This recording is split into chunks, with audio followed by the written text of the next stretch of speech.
And the book is a picture book, and it's about Fairhope, and it has its genesis in a book that I did a few years ago that was just an exciting title of Fairhope. And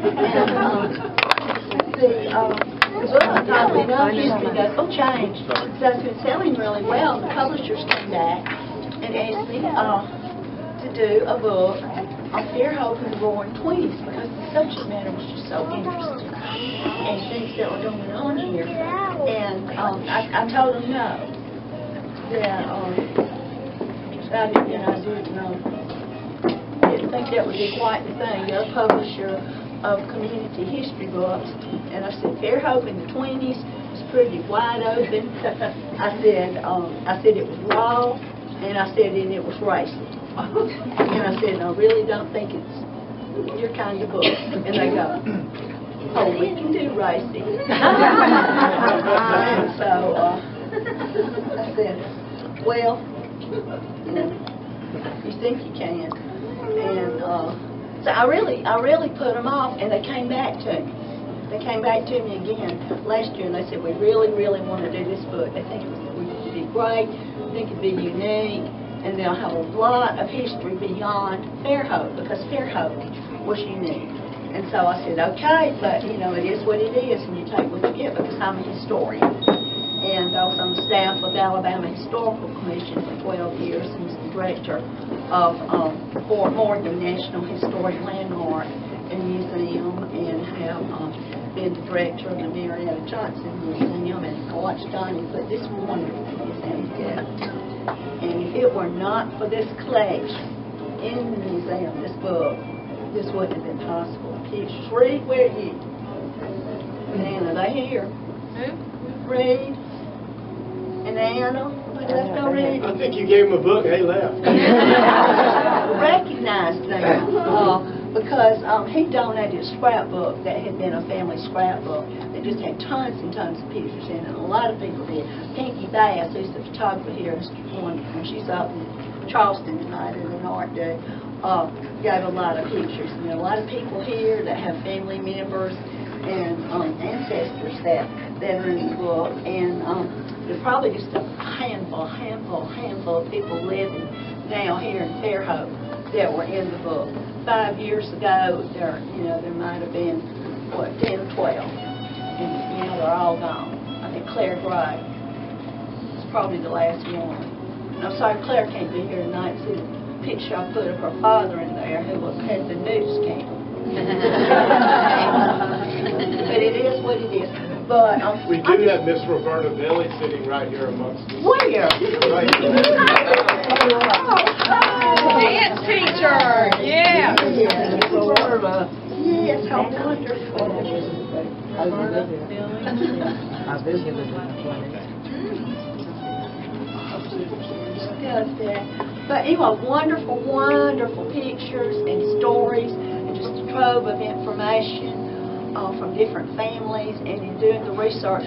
But I am a historical researcher, and I think whole apart. So when I began doing the book, I didn't start with Fairhope. I started with what was going on in the country after World War I and things that were going on in Europe and in places like Chicago that related to here in an international sense. The country was just changing. The politics were changing, the morals were changing. You can't keep them down on the farm after the same gay parade. Everybody's coming back from Europe. The cities are growing. There's a lot of movement, and a lot of things are happening. And everybody's moving to the towns. There's jazz. The women are getting the vote. Prohibition comes in. That totally changes everything because the society has to go to speakeasies in a lot of cases. And it was just a time of a lot of change and flux in our society, and a lot of it was centered here in Fairhope. Fairhope was just a microcosm of what was happening in the wider world, especially the United States. And there were just a lot of connections with the artists and the writers and the artistic community between here and Paris and Chicago and New York. Transportation had a lot to do with it. Trains were moving everywhere. Fast trains were coming. All the trains, there was, you know, the specials just coming down from the Great Lakes, from Chicago, straight into Mobile, and everybody got off and came over here to Fairhope because it was a great, wonderful resort. It had all the wonderful casinos, and it was just wide open. But the stories in the book, and it tells about all the socialism that was here, because it was an idealistic. What's that? You see socialism? Oh, yeah, the communists. Oh, yeah, the communists. They were big here. They were huge. The socialists had a regular Sunday afternoon meeting up in the country club, a golf and gun club. They'll tell you how socialistic they were. But it was just a different time, and Fairhope was right here in the crux of it, and it was just not your regular small southern town. It was just where everybody came just to have a good time and dance. And the main thing about the book, and this is coming out, I don't know if anybody's seen The Great Gatsby or heard about their soundtrack, which is contemporary music. Well, this book is coming out with a soundtrack. Because I read a lot, went back, and read a lot of Fitzgerald and all the historical work, sort of get in the mood for it and do a voice. And I kept all the Twenties jazz just streaming on my computer the whole time I was working and doing my research. So I'm going, this is the most wonderful music, you know, just incredible. Oh gosh, I didn't realize that was from the Twenties. I'm going, no. And so to get up some music for the party, short story long. Couldn't find a band to work, so, you know, musician says, well, just do a tape or some CDs. And so, doing the music, and it's all playing, and it's going to come out as a 4-CD set that's going to be provided through the museum of some of the absolute best jazz you will ever hear.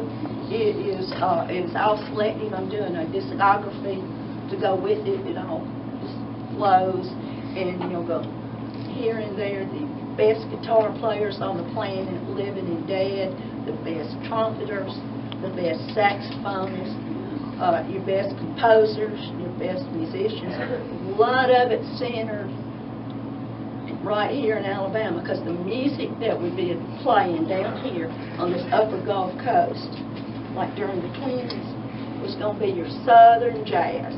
Everything was coming out of New Orleans. And they might go up to Chicago or out to L.A. for OK Records and do their recording. But all bands, little country bands and city bands, were either originating all of that jazz or picking it up. So in Fairhope, you know, when you went down to the casino or over in Mobile to the Battle House or down to the Grand Hotel to dance in the pavilions, this was what they were hearing. And so we're titling it, this 4-set CD called Speakeasy Down Home.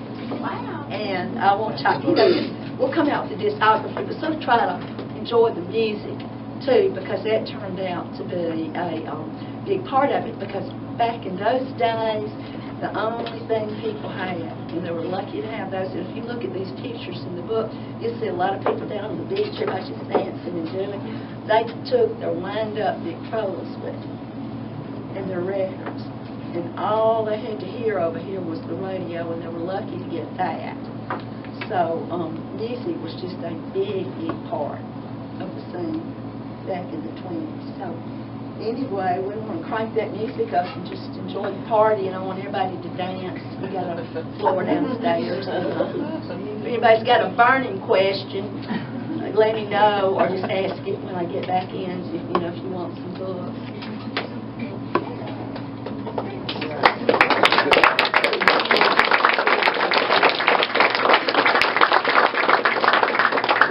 Donalson is going to go back inside and be signing her books.